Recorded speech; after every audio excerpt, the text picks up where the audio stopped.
सदियों पुरानी बात है। मशरिक की सरजमीन पर एक ऐसी सल्तनत आबाद थी जिसका नाम सुनते ही आसपास के बादशाहों के दिल दहल जाते थे। इस सल्तनत का नाम कोहे स्याह था। ये सल्तनत अपने सरसब्ज बागों या नहरों की वजह से नहीं, बल्कि अपने बादशाह सुल्तान जाबिर की हैबत और जुल्म की वजह से मशहूर थी। सुल्तान जाबिर कोई मामूली जालिम नहीं था। वो सिर्फ तलवार से गर्दनें काटने पर यकीन नहीं रखता था, बल्कि उसे इंसानी जहनों के साथ खेलने का जुनून था। वो खुद को दुनिया का सबसे ज़हीन और अक्लमंद इंसान समझता था। उसका मानना था कि जो इंसान अक्ल में उससे कम है, उसे जीने का कोई हक नहीं। उसके महल के बाहर एक बहुत बड़ा और खौफनाक मैदान था, जिसे मैदान क़ज़ा, मौत का मैदान कहा जाता था। वहाँ रोज़ाना सैकड़ों लोग जमा होते और बादशाह के खूनी खेल तमाशे देखते। सुल्तान का एक अजीब उसूल था। वो अपने मुजरिमों को सीधी मौत नहीं देता था। वो उन्हें अपने दरबार में बुलाता, उनसे पहेलियाँ पूछता, मंतिकी सवालात करता, लॉजिकल क्वेश्चंस करता, और जब वो कैदी जवाब देने में नाकाम रहते या घबरा जाते तो वो कहकहा लगाकर जल्लाद को इशारा कर देता। बादशाह को कैदियों की आंखों में उम्मीद की चमक देखकर उसे बुझाने में एक वहशियाना सुकून मिलता था। इसी सल्तनत के दारुल हुकूमत के बीचों बीच शाही महल के नीचे एक बदबूदार और खौफनाक तहखाना डंजन था। यहाँ सूरज की रोशनी कभी नहीं पहुँचती थी। दीवारों से हर वक्त पानी रसता रहता था और फिजा में सड़ांध और मौत की बू रची हुई थी। इस अंधेरे कैद खाने की एक तंग कोठड़ी में एक नौजवान जंजीरों में जकड़ा बैठा था। इसका नाम दानिश था। दानिश कोई चोर, डाकू या कातिल नहीं था। वो इस मुल्क का एक उभरता हुआ मुफक्किर और उस्ताद था। इसका कसूर सिर्फ इतना था कि उसने सरे बाजार ये कह दिया था कि बादशाह की ताकत उसकी तलवार में नहीं, उसके अदल में होनी चाहिए। ये बात जासूसों के जरिए सुल्तान जाबिर तक पहुंची और उसने इसे अपनी तौहीन समझा। उसी रात दानिश को उठा लिया गया और इस आहनी कोठड़ी में फेंक दिया गया। दानिश को कैद में पड़े हुए कई हफ्ते गुजर चुके थे।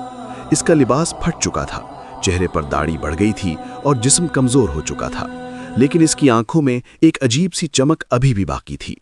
ये इल्म और सच्चाई की चमक थी जिसे अंधेरे निगल नहीं सके थे।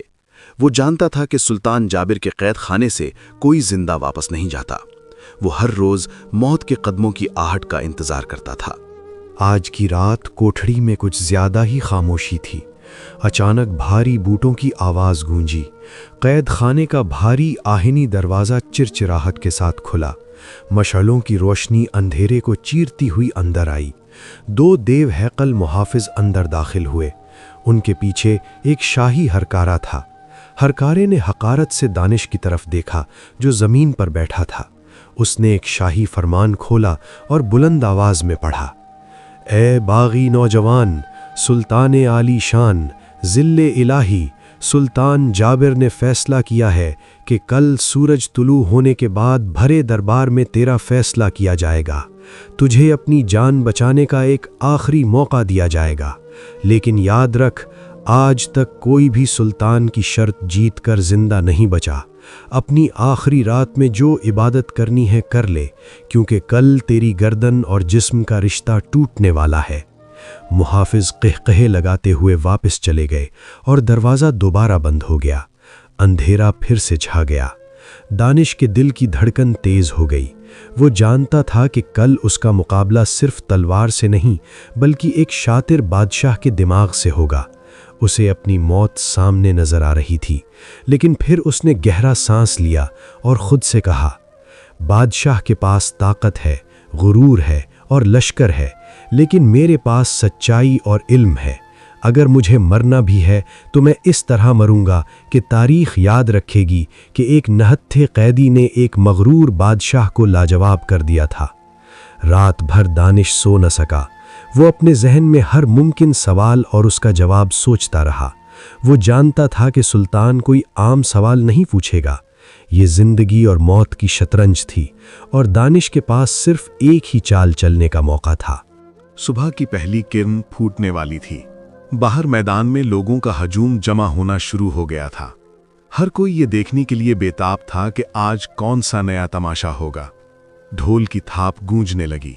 इस बार जल्लाद खुद आया था। उसका चेहरा निकाब में छुपा हुआ था और हाथों में हथकड़ियां थीं। उसने भारी आवाज में कहा, उठ नौजवान, तेरा वक्त आ गया है। दानिश ने अपनी जंजीरें संभालीं और सर उठाकर चलने लगा। वो मौत की तरफ जा रहा था, लेकिन उसके कदमों में लर्जिश नहीं थी। ये वो लम्हा था जब एक कमजोर कैदी का मुकाबला वक्त के सबसे बड़े फिरौन से होने वाला था। मैदान क़ज़ा का खौफनाक मंजर। सूरज अब पूरी आबोताब के साथ निकल चुका था। शाही किले का वसीओ अरीज मैदान अवाम के हजूम से भरा हुआ था। हजारों लोग जमा थे, लेकिन कब्रिस्तान जैसी खामोशी छाई हुई थी। सबकी नजरें मैदान के वस्त में बने ऊंचे चबूतरे पर जमी थीं। चबूतरे के एक तरफ सुल्तान जाबिर का सुनहरी तख्त था, जिस पर वो गुरूर और तकब्बुर के साथ बैठा था। सामने चंद कदम के फासले पर सल्तनत का सबसे खौफनाक जल्लाद खड़ा था, एक हाथ में नंगी तलवार और दूसरे में फांसी का फंदा। दानिश को जंजीरों समेत पेश किया गया। उसके कपड़े मैले थे, मगर सर बुलंद था। उसने बादशाह के सामने सर नहीं झुकाया, बल्कि आंखों में आंखें डालकर देखा। सुल्तान जाबिर ने कहा, आओ दानिश, आज देखते हैं तुम्हारी अक्ल तुम्हें मौत से कैसे बचाती है। फिर उसने ऐलान किया, ए कैदी, तुम सिर्फ एक जुमला कहोगे। अगर वो जुमला सच हुआ तो तुम्हें फांसी दी जाएगी, और अगर झूठ हुआ तो तुम्हारी गर्दन तलवार से उड़ा दी जाएगी। ये सुनकर मजमा सन्नाटे में आ गया। ये तो मौत का सीधा जाल था। दानिश ने एक लम्हा सोचा, फिर बोला, बादशाह सलामत, क्या आप अपने वादे के पक्के हैं? सुल्तान ने कहा, बादशाह की जबान पत्थर पर लकीर होती है। दानिश ने बुलंद आवाज में कहा, मेरा जुमला यह है कि मुझे जल्लाद की तलवार से कत्ल किया जाएगा। ये सुनकर दरबार में खामोशी छा गई। सुल्तान, वजीर और जल्लाद सब उलझ गए। वजीर ने कहा, अगर हम इसे तलवार से मारते हैं तो इसका जुमला सच हो जाता है, और सच पर फांसी थी। अगर फांसी देते हैं तो जुमला झूठ हो जाता है, और झूठ पर तलवार। सुल्तान जाबिर फंस चुका था। आखिरकार उसने ऐलान किया, इसकी जंजीरें खोल दो, हम इसे जिंदगी बख्शते हैं। जंजीरें खुल गईं, दानिश आज़ाद हो गया। मजमा हैरत और खुशी से भर गया। दानिश खामोशी से वापस चला गया, और सुल्तान अपनी शिकस्त के साथ तख्त पर बैठा रह गया। उस दिन के बाद लोगों को मालूम हो गया कि तलवार से ज्यादा ताकतवर इल्म होता है। दानिश ने बाकी जिंदगी तालीम और सच की खिदमत में गुजारी। वो कहता था, तलवार जिस्म को ख़त्म कर सकती है, लेकिन सच और इल्म को नहीं। यही इस कहानी का सबक है।